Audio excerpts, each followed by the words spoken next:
My name is Brianna Klein, and I am the Public Programs Manager at Seward Park Audubon Center within the National Audubon Society. I run our amazing programs at the center, like our lecture series where we host authors, scientists sharing about their work with community. I also help with our guided nature walks when we're walking through old growth forests, looking for birds, trees.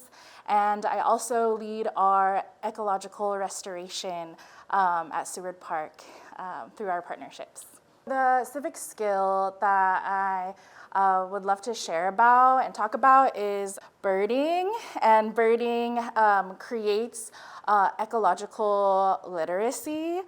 Birding is a verb, I believe, and helps us practice tuning in to our surroundings, learning to read the landscape, learning what habitats are important to birds and what it means when birds are present or absent, and how that affects us and our ecosystems, and we're all connected. What's good for the birds is good for us as people. What is thriving and what's not thriving, we're able to communicate that to communities, especially communities that are impacted the hardest with environmental disasters and climate change. We're able to create space where people can advocate for the forest, for the birds, for the trees, and that can further the collective action.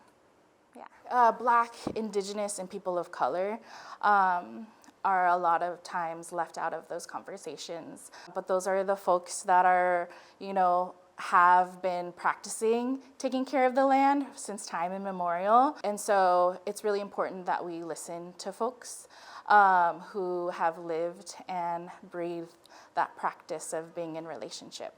In my work, I really focus on communities that are usually left out of the conversation with conservation. We partner up with a lot of grassroots organizations. For instance, the organization Outdoor Asian and Nosotros en Naturaleza, who are breaking down barriers to accessing nature.